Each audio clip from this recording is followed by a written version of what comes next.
afternoon, or good evening, ladies and gentlemen, depending on where you're joining us from in the world. This is Open Up, a live talk show that we host Sunday mornings at 10 a.m. Eastern Time. I'm RJ Horner, your host and facilitator. I'm also the vice president of Voice of Men 360 and my own programs at Live and Love Life. Let me share a brief intro about Voice of Men 360, International Men's Day, and why this talk show is so important. Voice of Men 360 is a not-for-profit organization founded in 2020, based in Toronto, Canada. Many boys and men are seeking help and support in many areas of their lives. We understand the demands and the support needed when it comes to boys and men in our society. The Voice of Men 360 organization was born out of seeing a tremendous need and stepping up to provide services to help support and overcome boys' life's challenges. We are part of International Men's Day, and IMD has been serving for over 21 years so far and is in 90 countries around the world, joined together doing various activities. IMD follows 6 pillars, which represent the overall well-being of boys and men, and we follow in those same steps.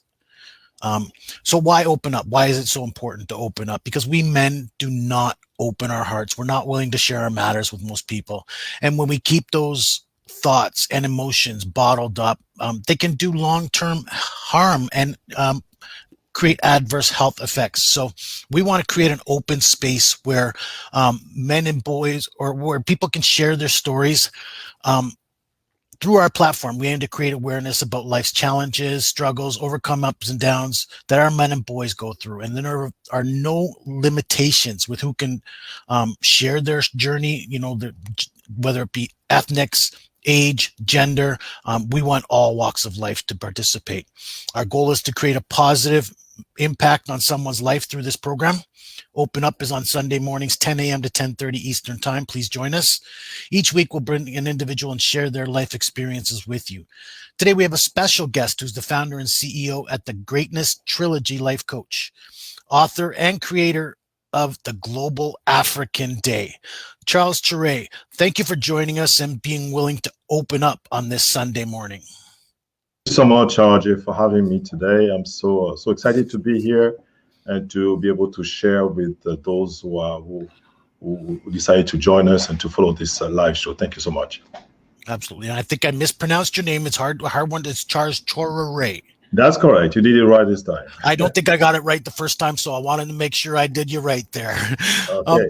But thank you for joining us. So your book, your program, the Greatness Trilogy, it really is, you teach people how to have a wildly successful life. I love that term. And we'll get to that. How do we teach people how to have a wildly successful life? Well, I mean, I'd like to say that it's very easy to do that, as long as you understand who you are, what you want, what you expect from life, and what you're prepared to give to life. Because as I believe we all here, all have a mission. We have something that we can give back to the world, and because we are unique. And I believe that when you understand what is your purpose in life, it will contribute for you to have a wildly successful life. And then I have a book that just published recently, my latest book, The Greatness Trilogy, How to Live a Wildly Successful Life, like you said, where I go through all the details to make people understand that to be successful doesn't mean that you have money. Money is not what makes you successful. Yeah. What makes you successful is how you feel, first of all, about yourself, how you feel inside of yourself, and also what you do to help people around you, because life is about giving to people. The more you give, the more you receive. And I believe that being successful, I hope you're going to have a chance to go through all the details, because I have a few points for me to explain to people what I understand by being widely successful. Not just successful, but widely successful. So I'm on the way to being wildly successful, right? I'm happy at home. I've got a good life. I've got the job. It pays the bills. I'm on the way there, right? And I'm doing what I'd love to do for a living too, I think, right? So not quite. You're not quite there. Not quite there? No, because you're basing your assumption on the money that you make, the fact that you can pay bills. I believe that initially what you need to understand is, who am I? There's 3 key questions to ask yourself. First of all, where do I come from in terms of, my education, what I've learned, my experience of life, where do I come from? And based on that experience that I've accumulated over the years, where do I stand today? Mm-hmm. Is there anything I need to do that can push me to another level? And also to understand where am I going in terms of what is my mission on this space that we call Earth. Once you understand that, you can see that you put yourself beyond any financial consideration. It's more like doing that introspection that will help you understand who you are. And then based on your understanding of your mission, then you're in a better posture to be of service to people around you. Like I say in the book, you start having a heart of service. And this is what it is all about, to have a heart of service. Right. Absolutely. And so I'm on my way. I get that. There's work to be done. I get that.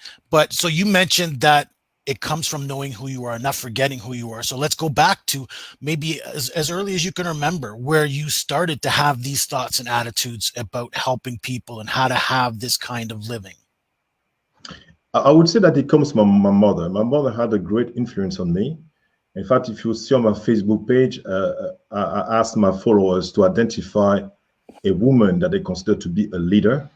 And for me, the person that I chose was my mother, because my mother she taught me and also my brothers and sisters, what life is all about. Based on her experience, based on the love that she had for other people, she always told us that it's important to have an open heart to other people.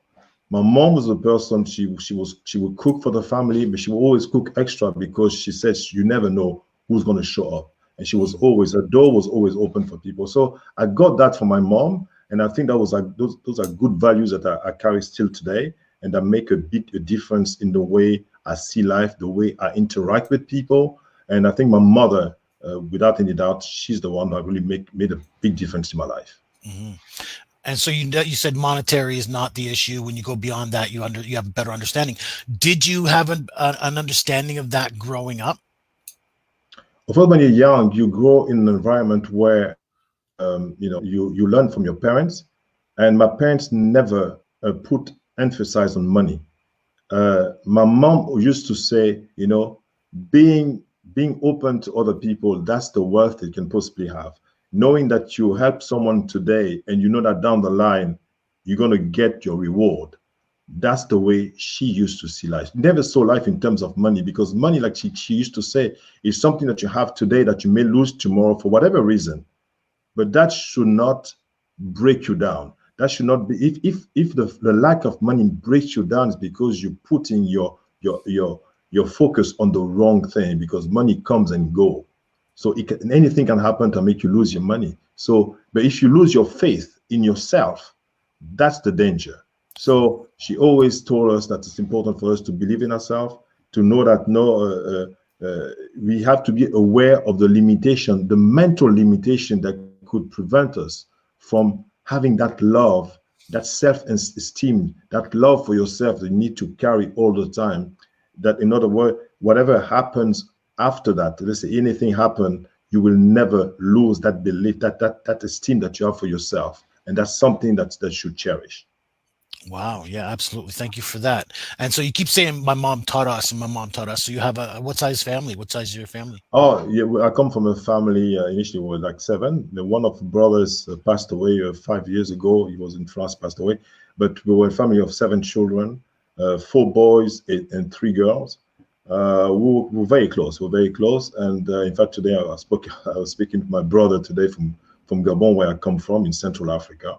And we're very close. And my mom also always had this way of bringing us to teach us how to see life, to understand that life is beautiful, that life is something that will only be the reflection of the thoughts that you entertain in your head, and to always see life in a positive way.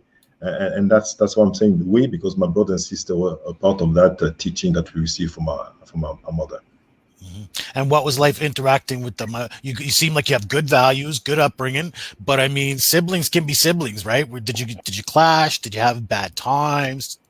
But like that, in all families, now the amazing thing, you could be born from the same mother and the same father, but characters are different, right? Personalities are different, and you have to understand that when you're born in a family, is not just by chance.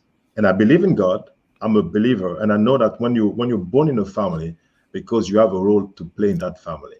Never say, I wish I wasn't born in this family, because if you say that, it's like saying that God made a mistake to make you, to be born in that family.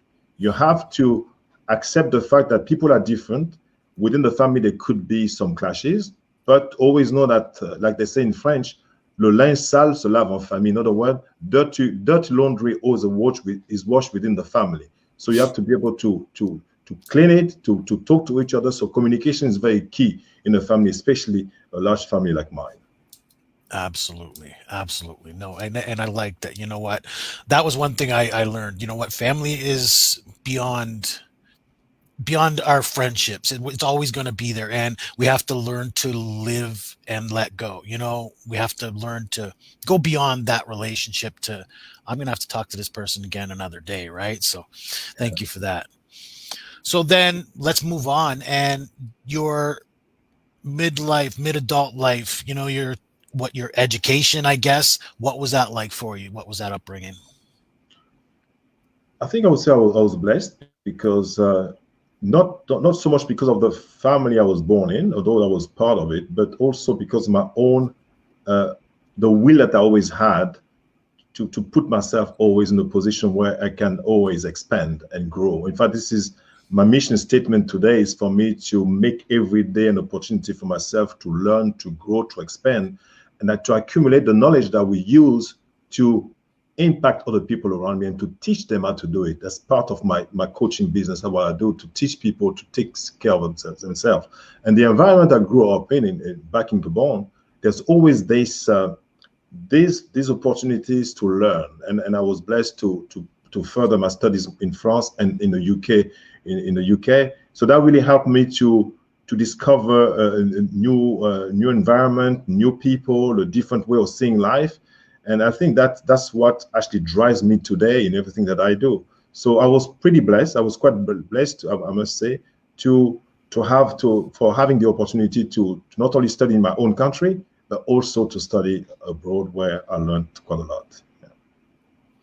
And so when approximately did this thought of the greatness trilogy or teaching people success, where did that come about? It's a very good question, because I remember that at one point I was asking myself, one of those moments of meditation when you look into yourself and you look at the world, and then you ask yourself, what is success all about? And I was going like through a different thought, and I realized that success has nothing to do with money. And I told myself, but what is it that we need to actually do? And I went to Google to find out the definition of success. And success was always determined in terms of the corporate world. You're a great manager, you have a lot of money. And I even went further to actually look into different coaches, people who are identified as gurus today, to understand what is their understanding of success. Some of them were referring to money, some were referring to spirituality. And I told myself there must be something else. And as I went through that process, I came to the conclusion that there's more than just money to be successful. Money is good, and nobody should say that they don't love money, because we need money to survive in this world. But first of all, you have to start believing in yourself, to look into yourself, to know what is it that you can contribute to this world that will make a difference to a person at a time. And then for that person to say, today I managed to do this and that because this woman or this man helped me. And that help that you give to people doesn't have to be anything great. It could be simply a teaching. It could be simply something that you posted on your Facebook that will make a difference. The word that something wanted to hear or needed to hear to face the challenge they're going through. Because we never know, because there's power in what we say. And I believe that, that's what I do today into my coaching practice. I bring people to understand that, okay, they have a role to play. They are valuable people. They are important. But important not in a selfish way, important for this world, because we are unique. We all have talents. We all have competencies. We have skills that we can share with the world, and that could make a difference to one person out there. So the trilogy was about that. It's about learning, first of all, in terms of your leadership, in other words, your ability to decide what you want for your life, and to not only decide but actually take action to make it happen, but also to understand that after understanding what my purpose is, if I know what my vision is, what can I do to take it to the next level? You need to be fit, not only physically, because your body is the engine that will take you to go out there and share your message and talk to people. So you need to be fit physically, but also fit mentally, because knowledge is something that's always changing. So you need to always update your knowledge so that you can be ready to answer most questions being asked to you, or any situation you need to face, any situation you need to resolve out there. So knowledge is very important. So physical, intellectual fitness is very important, but at the most important point, to my opinion, is your spiritual dimension in you.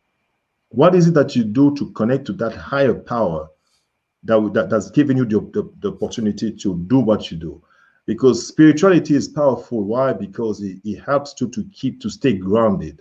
For you to see, as you become a coach, a successful coach, people start calling you because they want to hear from you. You stay grounded because you know that what you're doing is not for yourself, it's for other people. You start having what I call a heart of service, when you start seeing yourself as a resource for people, for them to grow. You know, I always see the picture of people climbing a mountain, and there's each person is reaching out for the other person who's below to pull them up. This is what life is all about. And this is what the trilogy is all about. Absolutely. And I love, look, there's wisdom out there on every level, no matter where you go, from the ages. And Christianity tells it best. They have the Father, the Son, and the Holy Spirit. And those are really, as far as I'm concerned, those are representations of the way we're supposed to be on earth. The Father is the mind, the Son is the body, the embodiment, and then the spirituality, the Holy Spirit. So these are the Holy Trinity is what they refer to. And I think those three revolve around each other. And if we can balance those, we can kind of have that successful life that you're referring to. I fully agree with you. And at the same time, for those who are not Christian, I'm sure they have something that's a power above them that helps them understand what their life is all about. Because we have to be very inclusive here, because the people who are Christian, they're just as good, they have a very good heart, just like any Christian. And there's some Christian also who still need to learn a lot in order for them to connect with that reality that we are all, we are one on this world, that we are all interconnected. So I made my approach into the trilogy very, very inclusive, respect for others, because we can't all be the same. But for them to know that we have a purpose in life for this. What is in my mission on this planet? What is that I need to do? Because at the end of the day, when you leave this space that we call Earth, you want to say, yes, I did what I had to do. I gave the best that I could possibly give, and to feel that satisfaction in you. And the worst thing that could happen to anybody is to have regrets, to say, if only I knew, if only I'd done that. What I'm trying to do to live my life with purpose, to tell myself, I have to give my very best every day, and to make sure that I empty myself as much as I can. And by the time I'm not around anymore, to say, yes, mission accomplished. I did what I had to do. Oh, absolutely. And I think, we have to remember too, that we can work together. We can do it together, right?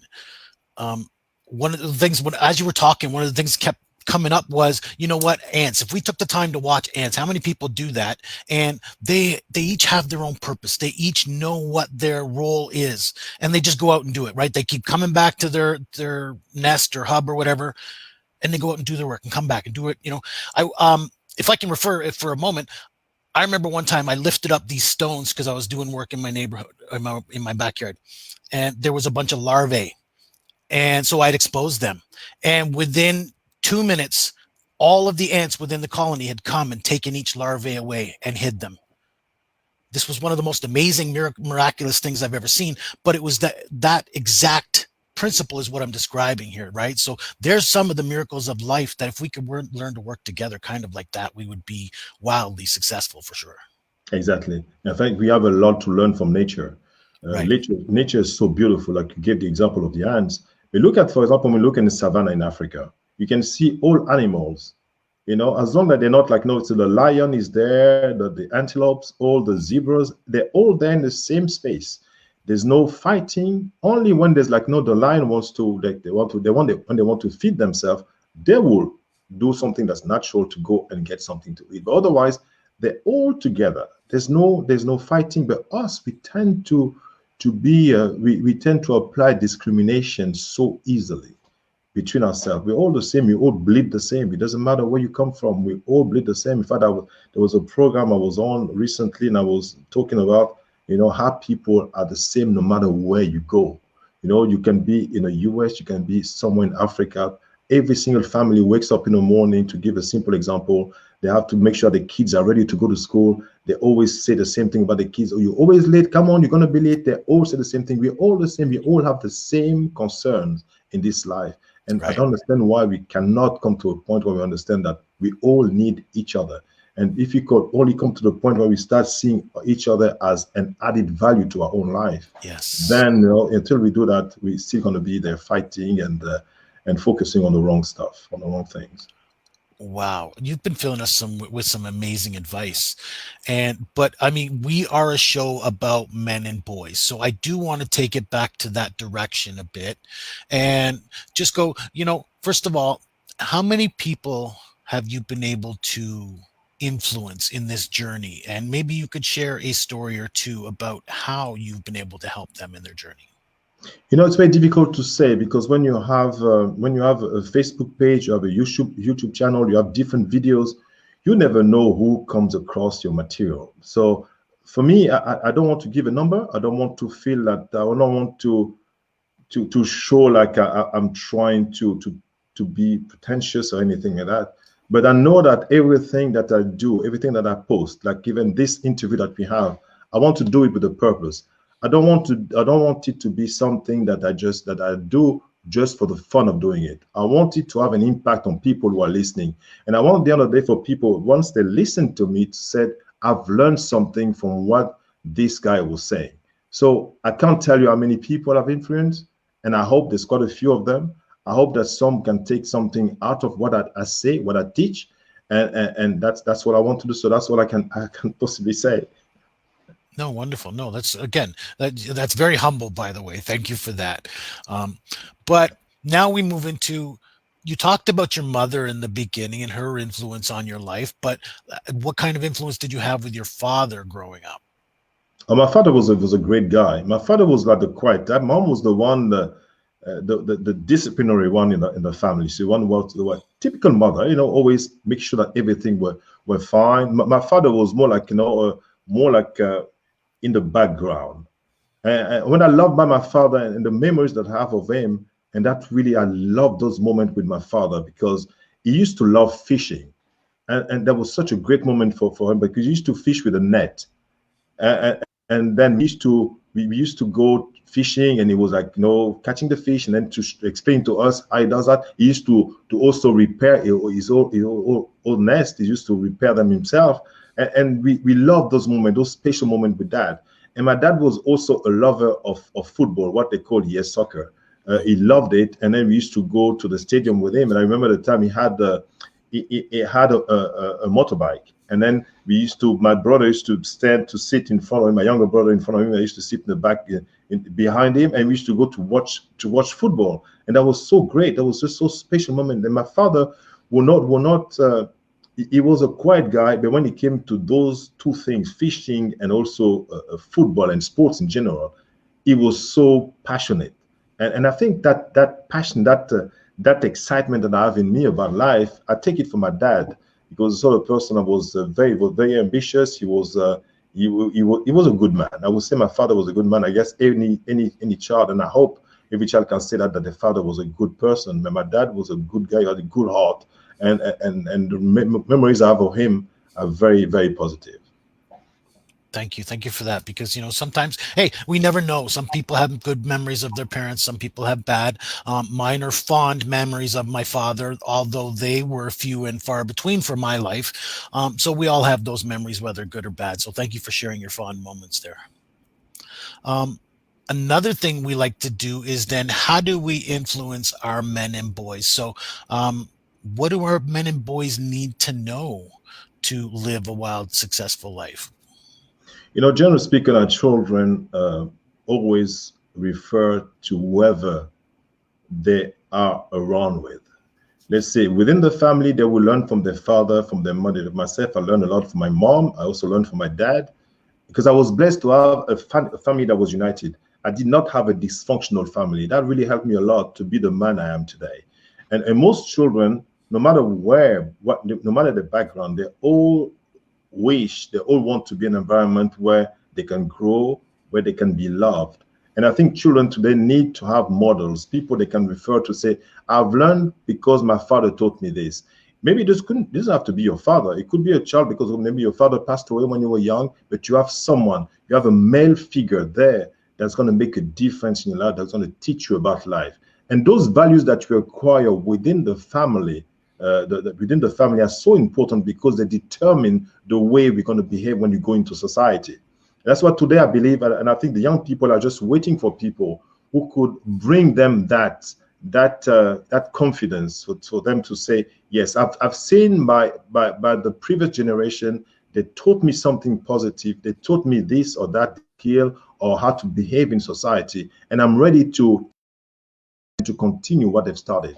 But unfortunately, we can see that today kids are lacking that. There's no role model for them to refer to. There are people who do things, but not always in the right direction, not to actually add value to younger people for them to say, yes, I can stand up and say, yes, the previous generation showed me how to do things, how to behave in society, how to do my job, how to love each other, how to have all those basic values that we need to have in society and to make a difference in the life of people. So for me, young people need that. That's why in my program, my coaching program, I'm very much attached to bringing that knowledge, that confidence to younger people, for them to tell me, listen, hey, don't give up. You are beautiful as you are. You are the future of this world. In the case of Africa, you are the future of Africa. Believe in yourself. That's why I also created what I call Africa, a Heaven on Earth, which is a Facebook page where people can identify themselves with that beautiful continent. But the problem that we have today, there's a disconnect between Africa, a heaven on earth, and people, the way they feel in their heart, the way they feel inside of themselves. They can't see the connection between themselves and that beautiful continent. And what I want to do is to reconcile themselves with the continent, with their values, with their history, for them to know that they have a powerful background. They can hold on to that powerful background in order for them to be the best version they can possibly be in society. Mm-hmm. And you know what? I think one of the things is people, they don't know their history, their rich history, as well as the rest of the world might know the African history. So, people need to be educated on that, I think, too. So thank you for spreading the word on that. Can I say a word on that? Because the rest of the world knows the African history. I have some, the history of Africa as it is today was written from people who came to Africa, and based on their perception, they wrote the history. Sure. And they imposed that history to the rest of the world, said, this is the history of Africa. That's not the history of Africa. The African have today, that's why I believe that it's time for us to write our own narrative. It's time for us to stand up and say, this is the true story of Africa. This is the true history of Africa. This is the real culture of Africa. Because for many years, when the missionaries came to Africa, they told us that whatever we had, our traditional beliefs and everything that were making us the powerful people we were, and that we still are, like, what we're having was evil. But at the same time, every work of art, or any sculpture that you see today that was taken away from Africa, because I didn't want to say that was stolen from Africa, was taken to a different museum in Paris, in London, in Amsterdam, for something that they consider to be evil. Today, they're making a lot of money off out that of it evil. in different museums. When people come and they make money out of it, Africa doesn't benefit from that. Right. So it's time for us to write our own history, our own story in our own world. It's time for it to stand up. That's why the reconciliation between us and Mother Africa is so important. For you to understand that we had kings and queens in this continent, in Africa, centuries, thousands of years before the colonizers came. We had a history. We had to reconnect with that history in order for us to know who we are, in order for us to take a rightful space into this world. Right. Again, we have to find ourselves, right? You got to remember where we come from. So thank you for that. We could probably talk about this forever, but we got to start ending the show. I like your advice you gave for about young men and the influences of males. I certainly remember the men who have played special interest in my life, and I thank them for it. I'm very grateful for them. But so, what can we do as a society to help our young men? What can we do for them? I think fathers have to take their responsibilities. The father is the spiritual leader of the family. The father is the one that gives direction to in a way the family goes. It's sad to see that today, especially in North America, you see many families where women are the one raising the family. Women are the one taking care of the family. There's no more male figure in the family to bring that balance that you need to have in a normal family between the role of the mother, which is very important, and the role of the father. The two of them have to come together to be able to raise the children. Unfortunately, it's not happening. And that's the problem that you have, because our children need that balance between father and mother for them to grow and to be the best version they could possibly be. Unfortunately, it doesn't happen today. So it's important to send a message out there to let people know what family is all about, because everything starts from there, from the family. Once you have a family that's not dysfunctional, the children are more likely to be successful in their life once they get into society, once they get into the work environment. Mhm. And I just want to say, I think sometimes couples find that they're not compatible down the road. You know what I mean? And I've read a lot about divorces and things like that, where, sometimes if they can end up with an amiable separation of the unit, they can still become cohesive and communicate for the sake of the kids, and raise them in an environment that's more healthy and more conducive to their growth. Exactly. Something that I can say to add to what you just said, it's so easy today to give up. I have a friend of mine who just made a comment. He's called Martin Root. He's a friend of mine. He's a coach. He's been married for 46 years. How did he do that? And those are the people who want to hear from people like that, to give the testimony, say, this is what I did for me to be able to keep that relationship with my wife very powerful.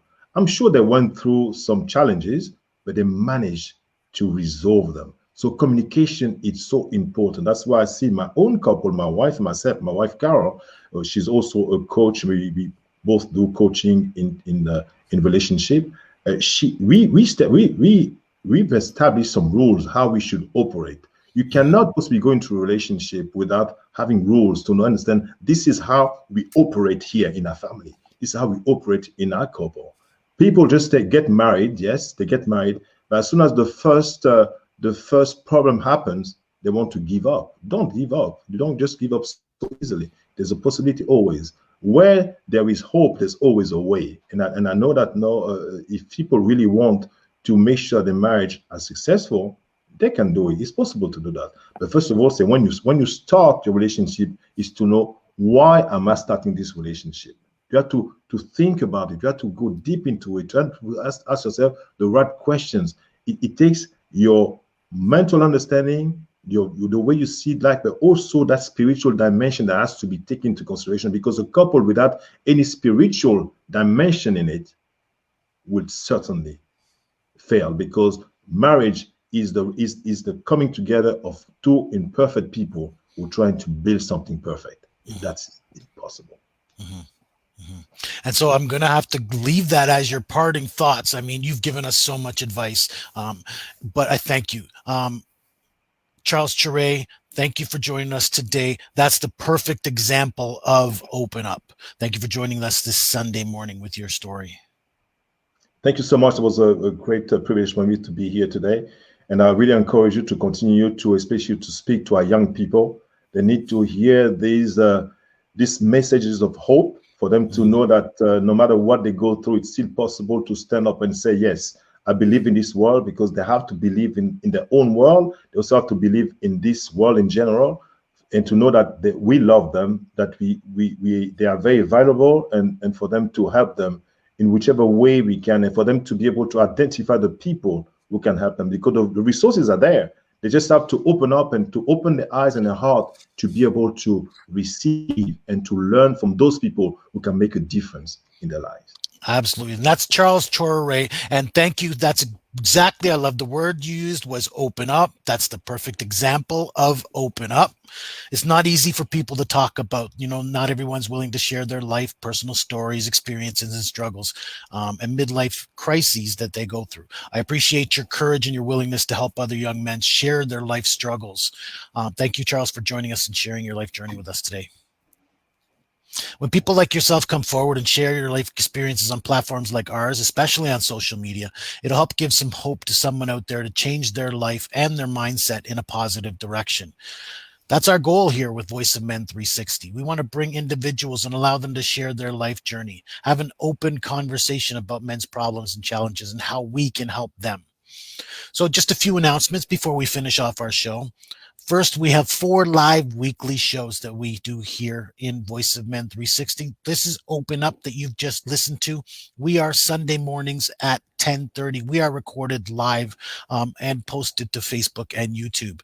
We also have a weekly webinar that we host Saturday mornings at 10:30 to 11:30, usually with a topic in mind. So please join us Saturdays at 10:30. We also have 2 talk shows in Tamil. That's called Vili, which means I. They're on Wednesdays at 7:30 p.m. Eastern Time or Sundays at 8 a.m. Eastern Time for people who live outside of Canada. And we also host panel discussions twice a month. They're both in English and Tamil. That's why they're twice a month. And in our podcast, these contents are turned into podcast episodes. So please look for us on audio content. We recently started a monthly men's group, so please join us for that. That's the 3rd Sunday of every month from 7 p.m. to 8 p.m. Eastern Time. Please join. Our next one is Sunday, March 21st, where we'll discuss addictions and awareness. And please, everyone is welcome to join us. Again, no limitations with age, nationality, ethnics, or gender.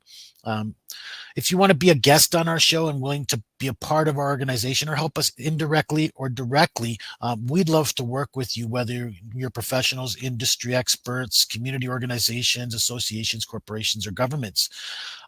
Please reach out to us. Our phone number is 437-889-8329. Once again, that's phone number 437-889-8329. Email address is info@voiceofmen360.org. Please look for more information from our website, www.voiceofmen360.org. And you can find us on all social medias out there. Again, we are Voice of Men 360. Thank you for joining us. Please continue to support and watch us and like and subscribe for more. Thank you for joining us today. Until next time, I'm RJ Horner, host and facilitator, vice president of Voice of Men 360. Till next time, better days ahead.